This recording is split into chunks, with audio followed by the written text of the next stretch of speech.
teman-teman, selamat datang di podcast Jalan Berbincang dengan aku Andri Oktariani yang akan nemenin teman-teman dimanapun teman-teman berada, entah itu di rumah ataupun di mobil ataupun di mana aja. Nah, di belakang kamera ada teman-teman aku juga, ada Desi Ananda Putri, Devita Amalia Astri, Andini Novitasari, dan Tinda Zahra Atira. Nah, aku nggak sendiri, di sini ada dua kakak-kakak yang nemenin aku. Mereka berasal dari dua keturunan yang berbeda. Mungkin kalau kelihatannya nggak gitu beda mungkin ya, karena teman-teman nggak tahu dari mana aja keturunan mereka. Kita kenalan satu-satu. Mulai dari kakak yang pakai baju kuning. Siapa sih kak namanya? Ni hao, Hu Chiao, Evena Paviani.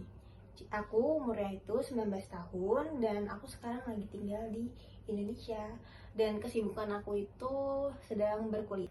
Berarti kakak dulu tinggal di Cina, nggak di sini kan atau? Betul, jadi aku itu lahir dan besarnya di Cina. Tapi karena papi mami aku ada pekerjaan di Indonesia, dia mempunyai beberapa perusahaan dan ada bisnisnya juga. Jadi itu mengharuskan aku dan sekeluarga pindah ke Indonesia. Jadi aku mau nggak mau ikutin mereka juga dan bersekolah di sini. Lebih tepatnya di Karawang ya kak. Karena teman-teman tahu kan kalau Karawang itu kota industri. Oke, boleh kita kenalan sama kakak sebelahnya yang pakai baju abu-abu. Siapa sih kak namanya? Salam dulu nih. Boleh. Assalamualaikum. Waalaikumsalam. Jadi nama aku Aulia Sofia Ramadhani. Asal aku tuh dari Jawa Tengah. Oh, Jawa Tengah. Berarti beda sama Jawa Barat. Kalau Jawa Barat ini kan pakai bahasanya tuh bahasa Sunda. Kalau Jawa Tengah ini berarti bahasa Jawa. Ya? Iya, Jawa Medok. Oh, Jawa Medok. Jawa Medok. Oke, kenapa kakak bisa kuliah di Unsika? Sebenarnya karena ikut dua kakak aku yang dua-duanya kerja di sini, jadi ya udahlah ikut aja lah. Ngikut-ngikut aja orangnya. Iya. So asik dikit mungkin ya. Oke. Teman-teman tahu kan kalau misalnya masyarakat Indonesia ini sering banget ngesarkasin dua keturunan ini, entah itu Cina maupun Jawa, terkhusus Jawa Tengah dan Jawa Timur. Nah, mungkin kakak-kakak ini pernah ngerasain disarkasin selama hidup di Indonesia. Boleh dari kakaknya diceritain? Sering banget, apalagi di bagian fisik. Jadi kan orang Cina itu tuh identik dengan mata sipit. Jadi aku tuh kayak udah sering banget kalau misalnya pergi kemana-mana ngedengar atau orang tuh ngebisikin kayak ih itu matanya sipit kayak gitu. Dan juga kalau misalkan aku berkenalan sama orang-orang baru, pasti langsung ditanya orang tuanya pasti punya toko ya, atau enggak pasti nanti kamu kalau udah lulus nerusin usaha papanya ya jaga toko kayak gitu. Yang suka kita panggil koko-koko ya, kalau di tempat-tempat elektronik biasanya. Betul. Tapi ternyata kakak bahasa Indonesianya lancar ya, padahal tadi kakak kan tinggalnya di Cina kan dari kecil. Iya, nah betul banget. Jadi aku tuh udah sebelum aku akhirnya menetap di sini, aku udah sering bolak-balik juga Cina Indonesia. Jadi untuk belajar bahasa dan pengucapannya itu udah nggak terlalu susah lagi. Oke. Kalau tadi kita bisa dengar kan, orang Cina ini biasanya disarkasin apa sih di Indonesia? Ternyata mata sipit dan identik dengan orang tuanya jualan gitu, buka toko ya. Oke. Kalau kakak yang dari Jawa Tengah nih, biasanya dapat sarkas kayak gimana sih? Ini culture shock banget dari Jawa Tengah ke Jawa Barat. Itu tuh kayak kalau misal aku lagi ngomong terus ada selipan kata D sama B, itu pasti dikatain kayak medok. Jadi kan D sama B nya Jawa sama Sunda itu kan beda banget kan, kayak B, D. Oh iya, ada terselip kata H di Iya, tengah-tengahnya. bener. Iya. Terus yang kedua ada lagi satu lagi yang lagi ramai sekarang tuh kayak sound horek. Terus sebenarnya itu asik banget loh teman-teman. Asik banget Asik ternyata. tahu, kayak kita tuh lagi dugem. Iya, Oh. dugem tapi pakai lagu Dangdut. Jawa. Jadi Yes. asik sebenarnya tuh asik Bener. teman-teman. Aku juga sering joget kalau dengerin. Iya kan, asik kan. Berarti selama tinggal di Jawa Tengah, ternyata masyarakatnya nggak keganggu nih sama bisingnya sound horek itu? Enggak, justru kita tuh kayak seru bergetar. Jadi bergetar gitu. Nggak peduli kaca pecah, apa pecah, yang penting joget aja kan. Oke, padahal ternyata teman-teman, kalau kakak ini kan dia dapat sarkasnya karena medok sama sound horek ya. Kalau medok mungkin emang sedikit kedengeran ya dari orang Jawa Tengah, Jawa Timur. Kalau ke Jawa Barat, oke, karena itu kita udah dengar ya beberapa sarkas yang diterima oleh dua keturunan Cina dan Jawa Tengah maupun Jawa Timur. Kita bakal langsung aja masuk ke topik inti dari podcast ini. Kita mau bahas tentang gimana sih caranya mengatasi persoalan perbedaan budaya antar budaya Indonesia dengan budaya Cina dalam perusahaan multinasional. Kita tahu kan kalau misalnya budaya setiap perusahaan atau suatu organisasi pasti beda-beda. Mungkin bisa dilihat dari budaya mana yang mereka ambil. Contohnya kakak ini budaya Cina, ini Indonesia asli. Kita boleh tanya ke masing-masing dari kakak-kakak ini selama dia bekerja atau kakak ini papanya punya toko, budaya yang kayak gimana sih yang diterapin selama toko itu berlangsung. Jadi keluarga aku itu termasuk papi aku, kita tuh benar-benar nerapin kultur dan prinsipnya yang kita bawa dari negara Cina langsung, yaitu kita nerapin 996. Di 996 itu buka jam 9 dan tutup juga jam 9. Lalu kita juga menerapkan 6 hari kerja. Nah, tapi teman-teman, walaupun kita bukanya itu di jam 9, cuman kita 1 jam sebelum buka itu kita udah mulai kumpul semua, prepare, bersih-bersih toko. Jadi dan kita pun benar-benar nerapin sikap yang disiplin. Sikap benar ya benar. Jadi kita tuh benar-benar nerapin sikap yang disiplin banget.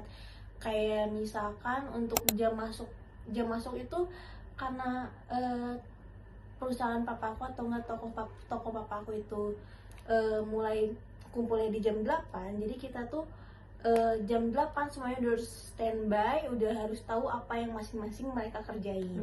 Begitu. Oke, berarti lebih apa ya, disiplin.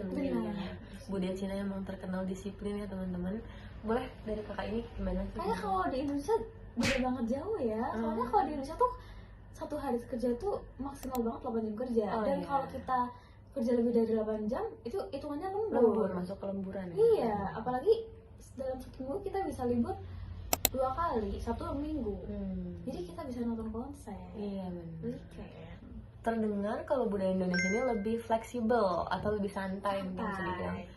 Cukup jomplang ya perbedaannya. Yang satu ini disiplin budayanya, yang satu fleksibel dan santai. Oke, ternyata itu perbedaannya. Oke, tadi kita bisa dengar ya teman-teman perbedaan budaya organisasi dari dua keturunan Cina dan Indonesia. Kita lanjut ke pertanyaan selanjutnya. Gimana sih kak sikap dari masing-masing keturunan kakak nih terhadap perubahan buat perusahaan atau pekerjaan yang lagi ditempuh gitu? Boleh kakak dulu. Ya, kalau di Indonesia sih ya aku rasa di tiap kerja itu kayak kita tuh mau ngambil keputusan kita lebih hati-hati, kayak kita mikir-mikir dulu mana yang beresiko, mana yang kurang beresiko. Jadi kayak hitungannya tuh terlalu lambat. Kecuali kalau anak-anak muda sekarang kan kayak mereka lebih progresif. Iya, kayak mahasiswa sekarang kalau ada masalah di pemerintahan contohnya, pemerintahan dan tradisional. Benar. Jadi kayak ada gerakan sedikit antara apalagi yang sekarang kan kayak Langsung cepat menanggapi. iya, kayak yang di kampus kemarin Ya, parkir berbayar teman-teman mahasiswa, saking gercepnya nih jiwa semangat Gen Z mungkin ya. Iya, benar. Langsung sacet tepuk tangan dulu buat teman-teman yang ikut demo.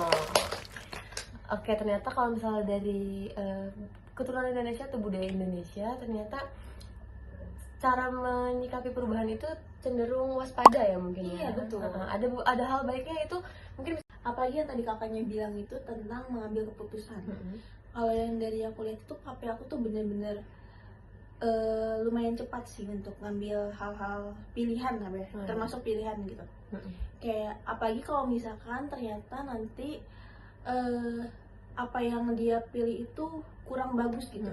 Dia mau beresiko. Nah, dia tuh bener-bener berani untuk ngambil itu, untuk melalui itu dan langsung berpikir dengan cepat gimana nih cara kita improve-nya. Terus juga mau untuk berinovasi lebih lagi seperti itu. Oke, kalau cara menanggapi perubahan dari keturunan Cina atau dari budaya Cina cukup berbeda ya teman-teman. Ternyata kalau misalnya dari Indonesia mereka itu cukup lambat dalam memilih keputusan, tapi dampak baiknya bisa meminimalisir resiko kerugian yang ada. Tapi kalau dari Cina sendiri mereka cepet mau ngambil apapun itu yang ada di setiap perubahan, dan kalaupun nanti ada resiko-resiko yang tinggi, mereka bisa buat nanggulanginnya. Karena menurut kita setiap detik yang berjalan itu adalah uang. Oke, Keren Cina banget. banget.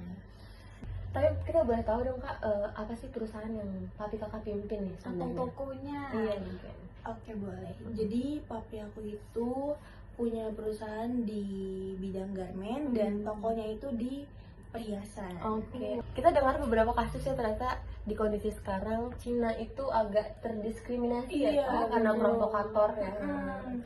Padahal sebenarnya perusahaan di Indonesia banyak dipimpin oleh orang Cina. Perekonomian justru dipegang oleh orang Cina ya, terdahulu di seluruh dunia. Jadi buat teman-teman mungkin boleh lebih melek lagi ke orang Cina, jangan lagi ada diskriminasi ataupun penculikan orang Cina ya. Ternyata karena mereka ini berdampak sekali ya untuk perekonomian Indonesia. Jangan mudah terprovokasi. Benar teman-teman.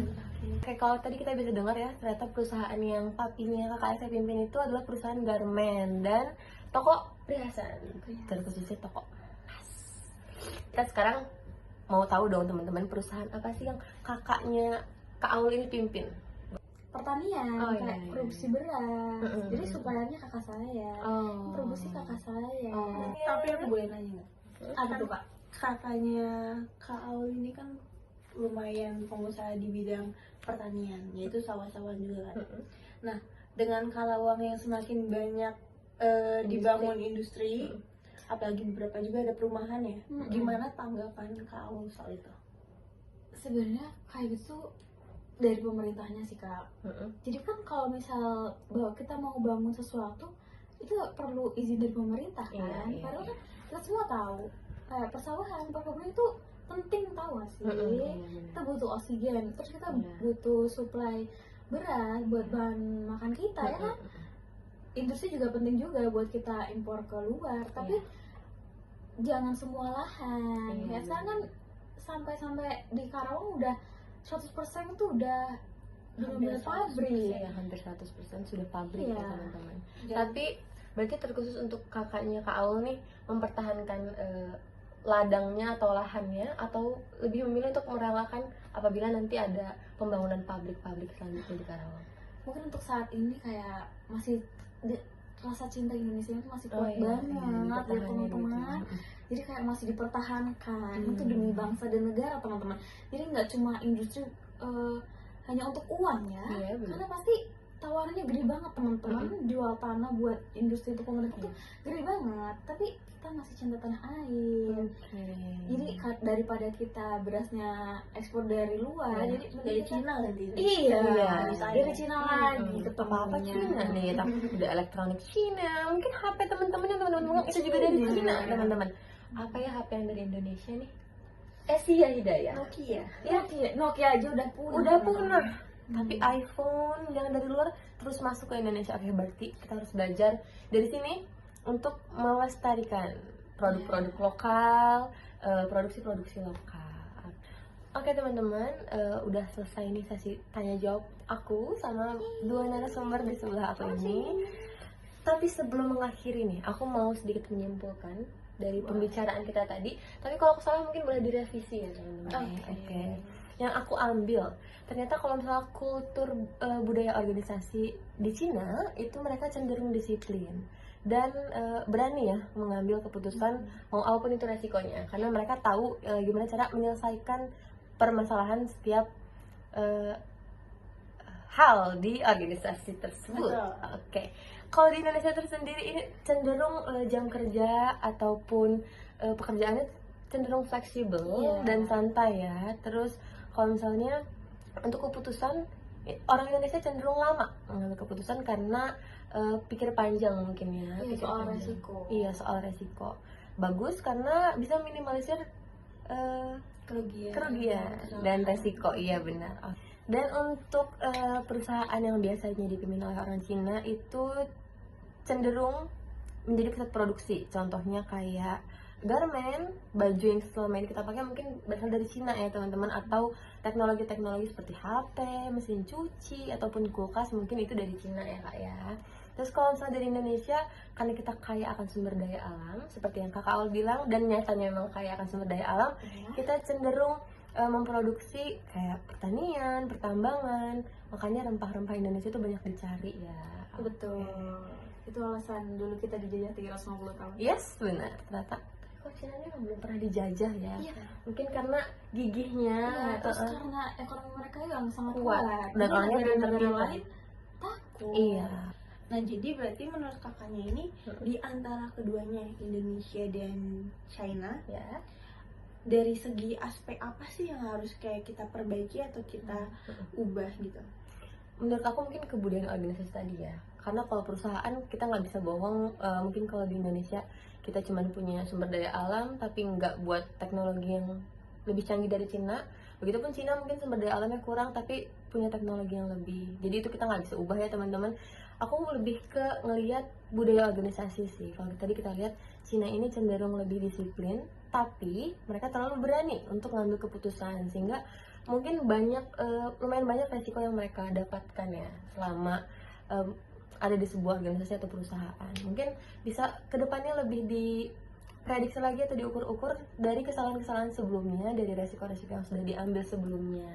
Oke, kalau dari Indonesia tadi kita dengar kalau misalnya mereka lambat berpikir untuk memutuskan keputusan, yang dimana itu punya dampak buruk ya buat keberlangsungan organisasi, atau justru perusahaannya bakal cenderung ketinggalan zaman karena zaman semakin maju, di mana sudah ada AI di mana-mana, teknologi di mana-mana, tapi di sini Indonesia masih lambat memutuskan untuk mendapatkan perubahan itu. Mungkin boleh lebih dipikirkan secepatnya ya, karena beberapa perubahan baik gak perlu sedipikirkan itu kok orang Indonesia ya. Oke. Karena kita nanti kerjasama. Iya, mungkin boleh kerjasama ke depannya. Oke. Yang 9 aja. Kebetulan aku juga salah satu cucu 9 aja. Keren banget nih Kak Evelina. Aku yang ke-10 kebetulan, jadi nggak kecipratan kaya rayanya. Oke, sekian teman-teman perbincangan kita kali ini. Cukup berat ya mungkin, tapi banyak manfaatnya. Sekian dari aku, Angel, selaku host, dan 2 bintang tamu kita, Kakak Eve dan Kakak Aul. Terima kasih untuk waktunya. Bye-bye.